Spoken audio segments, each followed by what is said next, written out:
वृंदा classes. तो आप लोग अगर बीपीएससी की तैयारी कर रहे हैं, बीपीएससी यानी बिहार शिक्षक भर्ती की तैयारी कर रहे हैं, तो मेरे साथ जुड़ सकते हैं, चैनल को सब्सक्राइब कर सकते हैं और मैं उससे रिलेटेड कंटेंट जो है और बीपीएससी से रिलेटेड न्यूज़ और अपडेट्स आप लोग को इस चैनल के माध्यम से देती रहती हूँ।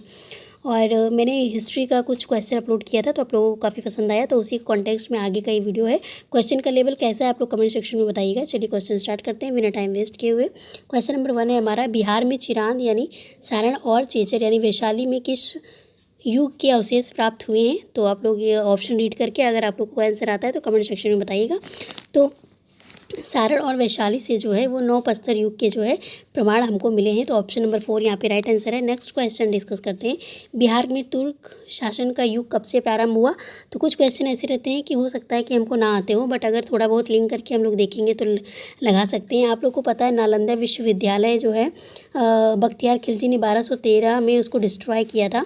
तो 1200 के करीब उसको देख सकते हैं कि तुर्कों का आगमन 1200 के आसपास है। यहाँ कोई भी ऑप्शन 1200 से रिलेटेड नहीं है। ऑप्शन नंबर सी एक मात्र ऐसा ऑप्शन है जो कि 1200 से रिलेटेड है, तो हम इस पे जा सकते हैं 1203।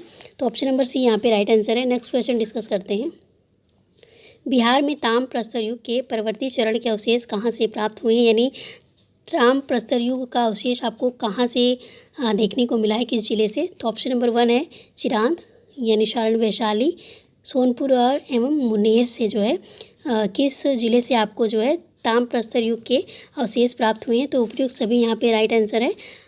नेक्स्ट क्वेश्चन डिस्कस कर लेते हैं, मनेर के किस प्रांतपति का मकबरा स्थित है? तो मनेर में आप बताइए यहाँ पे क्वेश्चन ऑप्शन रीड करके। तो मनेर में शाह दौलत का मकबरा जो है वो स्थित है। ऑप्शन नंबर ए यहाँ पे राइट आंसर हो जाएगा। शेरशाह सूरी का मकबरा जो है वो सासाराम में है और उसका निर्माण जो है वो स्वयं शेरशाह ने करवाया था। ठीक, नेक्स्ट डिस्कस कर लेते हैं। नेक्स्ट क्वेश्चन है, बिहार सहित पूर्वी भारत में आर्यों का आगमन हुआ था, ये कब तक हुआ था? अनुमान लगाया गया था। तो आर्यों का आगमन जो है वो उत्तर वैदिक काल से माना जाता है, जो कि 1000 ईस्वी से 500 ईस्वी ईसा पूर्व जो है ये इसका समय है। उत्तर वैदिक काल का आपको ध्यान रखना है। और ये माना जाता है कि आर्य जो है वो मध्य एशिया के निवासी थे। और ऑप्शन नंबर 3 यहाँ पे इसके लिए राइट आंसर हो जाएगा, उत्तर वैदिक काल। ठीक, ऑप्शन नंबर 3 यहाँ पे राइट आंसर है। नेक्स्ट क्वेश्चन की तरफ चलते हैं, बिहार राज्य प्राचीन समय में किस नाम से जाना जाता था? तो बिहार राज्य प्राचीन समय में आप ही बताइए। तो ये लड्डू क्वेश्चन है, हम लोग बहुत बार डिस्कस कर चुके हैं। तो मगध जो है ये राइट आंसर है, ऑप्शन नंबर 2। नेक्स्ट है, बिहार सहित पूर्वी भारत में आर्यों के विस्तार में सहायक था। तो आर्यों के विस्तार में सहायक था, या कह सकते हैं कि आर्यों के टाइम पे किस चीज़ का उपयोग हुआ, किस चीज़ की खोज हुई है ना। तो आर्यों का विस्तार जो है हमने अभी डिस्कस किया उत्तर वैदिक काल में हुआ था, उत्तर वैदिक काल में। और उत्तर वैदिक काल में ही लोहे की खोज हुई थी, और लोहे की खोज या लोहे के उपयोग का श्रेय जो है हम आर्यों को देते हैं। ठीक, तो ऑप्शन नंबर 2 यहाँ पे राइट आंसर हो जाएगा, लोहे का उपयोग हुआ था और लोहे को सर्वप्रथम जो है वो आर्यों द्वारा ही यूज़ किया गया था। नेक्स्ट है, बिहार का सबसे बड़ा धार्मिक मंदिर कौन सा है? तो बिहार का सबसे बड़ा धार्मिक मंदिर है मुंडेश्वरी मंदिर। ठीक, ऑप्शन नंबर 2 यहाँ पे राइट आंसर है। और ये किस पहाड़ी पे स्थित है ये भी आपको पता होना चाहिए। तो ये कैमूर की पहाड़ियों पर स्थित है, कैमूर की पहाड़ी पे, ये भी आपको ध्यान रखना है। नेक्स्ट क्वेश्चन है, श्रुति तथा किंवदंती के अनुसार महाभारत युद्ध के समय बिहार में 2 मुख्य राज्य कौन से थे? तो महाभारत के समय बिहार के 2 मुख्य राज्य जो थे वो मगध और विदेह थे, ये हमको ध्यान रखना है। नेक्स्ट है, कुछ क्वेश्चन फैक्चुअल हैं, और अगर आपको क्वेश्चन का लेवल टफ लग रहा है तो कुछ क्वेश्चन आपको ऐसे ही लेवल के मिलेंगे, क्योंकि आपको पता है कि कोई भी एग्ज़ाम होता है तो 100% क्वेश्चन ना तो ईजी आता है, ना टफ आता है, ना मॉडरेट आता है। 25% बहुत ही ईजी रहते हैं जिसको लड्डू क्वेश्चन कह सकते हैं, 50% मॉडरेट लेवल के रहते हैं, और 25% के हमारे जो क्वेश्चन रहते हैं वो टफ़ लेवल के रहते हैं। और जो स्टूडेंट सिलेक्शन लेते हैं ना, तो वो इसी क्वेश्चन को सॉल्व करके ही सिलेक्शन लेते हैं। तो आपको हर लेवल का क्वेश्चन पढ़ना है, क्रॉस तो इतने पे होता ही है, लेकिन सिलेक्शन कंफर्म करना है तो ये 25% वाला हिस्सा भी हमको लेके चलना है। नेक्स्ट डिस्कस कर लेते हैं, बिहार का मुंडेश्वरी मंदिर किस पहाड़ी पर स्थित है? तो अभी जस्ट हमने डिस्कस किया, मैंने पहले ही बता दिया, कैमूर पहाड़ी पे बिहार की जो प्रसिद्ध मंदिर है मुंडेश्वरी मंदिर वो स्थित है। नेक्स्ट क्वेश्चन डिस्कस कर लेते हैं। नेक्स्ट क्वेश्चन है हमारा, वेद के किस ग्रंथ में बिहार के विदय राज्य में आर्यों के आगमन तथा निवास का साक्ष्य विवरण मिलता है? तो आर्यों के आगमन और निवास का जो साक्ष्य मिलता है वो कौन से ब्राह्मण में मिलता है? तो ये ऑप्शन नंबर 3 है जो शतपथ ब्राह्मण में इसकी जानकारी हमको मिलती है। ठीक, नेक्स्ट क्वेश्चन डिस्कस कर लेते हैं। बिहार में शेरशाह का मकबरा कहाँ स्थित है? ये तो लड्डू क्वेश्चन है। तो सासाराम में बिहार में शेरशाह का मकबरा स्थित है और इसे स्वयं किसने बनवाया था? शेरशाह ने। नेक्स्ट है, बिहार में कौन सा राज्य आरंभ में बहुत दिनों तक आर्यावत के बाहर था तथा अनार्य जाति के लोगों का आवास स्थल रहा है? तो मगध राज्य जो है, मगध राज्य आर्यावत के बाहर था और यहाँ पे जो विदय और तिरहुत है ये आर्यों का निवास स्थान था, ये भी आपको ध्यान रखना है। नेक्स्ट है, प्राचीन काल में बिहार को किस नाम से जाना जाता था? तो ये काफ़ी बार क्वेश्चन रिपीट हो चुका है, किसी न किसी, बस ये ऑब्जेक्टिव चेंज है और क्वेश्चन पूछने का तरीका बदला है। बाकी ऑप्शन नंबर 3 यहाँ पे राइट आंसर हो जाएगा। मगध नाम से जाना जाता था, या यहाँ पे लिखा है मगध प्रदेश, तो उसके नाम से जाना जाता था। नेक्स्ट क्वेश्चन है, बिहार का कौन सा राज्य उत्तर वैदिक काल का एक महत्वपूर्ण राज्य था? तो उत्तर वैदिक काल से हमको एक बात पता चलती है कि आर्यों का आगमन हुआ था और आर्यों के आगमन के समय मगध जो है वो उस राज्य के आर्यों से बाहर था। ठीक है, लेकिन ये जो विदय है अभी जस्ट मैंने डिस्कस किया वो उत्तर वैदिक काल का एक महत्वपूर्ण राज्य था। नेक्स्ट क्वेश्चन डिस्कस कर लेते हैं।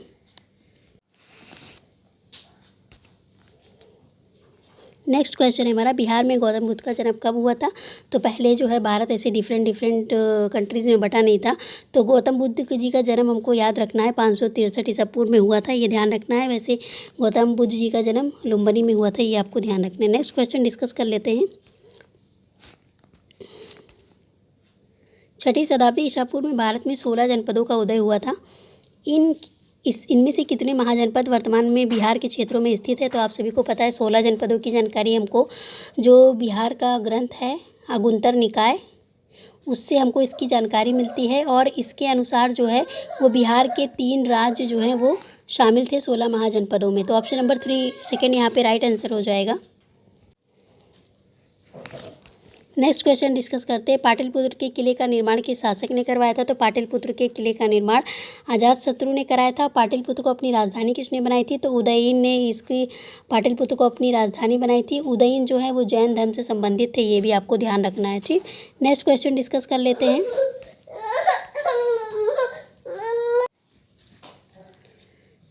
नेक्स्ट क्वेश्चन डिस्कस कर लेते हैं। एक क्वेश्चन और पाटलिपुत्र से बनता है कि पाटलिपुत्र में जो है वो बिहार बौद्ध संगीति कौन सी बौद्ध संगीति हुई थी? कभी कभी ये भी क्वेश्चन पूछा जाता है। तो पाटलिपुत्र में जो है तीसरी बौद्ध संगीति हुई थी जिसकी शासन में हुई थी। तो अशोक के शासनकाल में ये हुआ था, ये भी आपको ध्यान रखना है।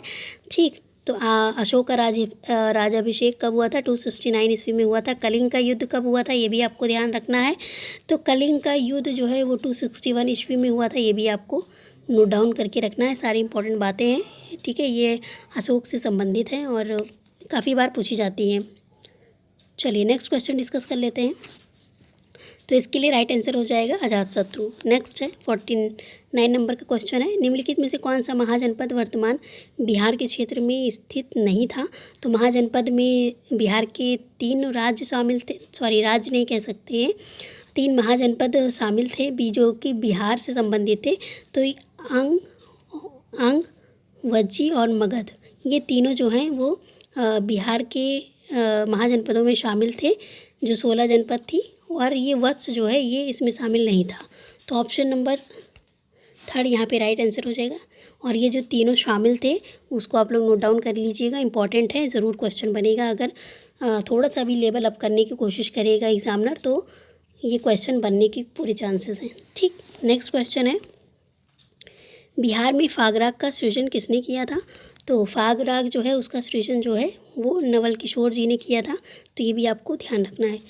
कुछ क्वेश्चन फैक्चुअल हैं, उसको आप लोग ऐसे एज इट इज़ याद कर लीजिएगा, क्योंकि फाग राग से रिलेटेड कुछ और पॉइंट्स नहीं है, बस ये गीत संबंधित है, तो इसको याद रखिएगा। महाराजा नवल किशोर जो हैं इसके सृजन करता है। ठीक, नेक्स्ट क्वेश्चन डिस्कस कर लेते हैं। बिहार के किन क्षेत्रों में अंग महाजनपद स्थित था? तो किन क्षेत्रों में अंग महाजनपद स्थित था, यही उसी से रिलेटेड क्वेश्चन है कि जो 16 महाजनपद में। तो अंग, अब सबसे बड़ी बात है कि अंग की राजधानी क्या थी, ये भी आपको पता होना चाहिए। अंग की राजधानी चंपा ये है, और उस टाइम पे जो है अंग महाजनपद में भागलपुर और मुंगेर जो हैं वो शामिल थे, ठीक। और जो एक हमारा मगध महाजनपद था उसमें कौन कौन से शामिल थे, कौन कौन सा क्षेत्र शामिल था, तो उसमें पटना और गया शामिल था, ठीक। ये आपको ध्यान रखना है। और एक था हमारा वज्जी में मुजफ्फरपुर और वैशाली शामिल थे। तो ये तीनों आपको ध्यान रखना है। जो 3 महाजनपद 16 जनपद में से जो बिहार के थे वो यही थे, ठीक है। चलिए नेक्स्ट क्वेश्चन है, उसको डिस्कस कर लेते हैं। भगवान महावीर का देह निवास बिहार में कहाँ हुआ था, तो बिहार में पावापुरी में हुआ था, ध्यान रखना है। ऑप्शन नंबर 3 जो है ये सासाराम जो है उसमें शेरशाह का, इस स्थान पर शेरशाह सूरी का मकबरा था। मुंगेर से रिलेटेड एक है, जो उस्ताद बिस्मिल्लाह खान है वो मुंगेर से बिलोंग करते थे, ये भी आपको ध्यान में रखना है, ठीक है। नेक्स्ट क्वेश्चन डिस्कस करते हैं। नेक्स्ट क्वेश्चन है भगवान महावीर का देहावसान, ये हमने डिस्कस कर लिया। ऑप्शन नंबर 1 यहाँ राइट आंसर है। नेक्स्ट क्वेश्चन है 53 अंग महाजनपद की राजधानी क्या थी, तो इसको भी हमने अभी जस्ट डिस्कस किया कि अंग महाजनपद की राजधानी चंपा थी, ये भी ध्यान में रखना है। नेक्स्ट क्वेश्चन डिस्कस कर लेते हैं, ठीक। नेक्स्ट क्वेश्चन है हमारा, बिहार के किस स्थान पर महावीर स्वामी का जन्म हुआ था, तो ये, चुप रहो बेटा, तो ये जो है गाइज आगे के क्वेश्चन हम नेक्स्ट वीडियो में डिस्कस करेंगे। इसके लिए राइट आंसर है वैशाली। मिलेंगे नेक्स्ट वीडियो में। अगर वीडियो अच्छी लगी हो तो लाइक शेयर सब्सक्राइब करके बेल आइकन प्रेस कर दीजिएगा। Bye bye, take care, thank you guys, thank you for watching in the classes.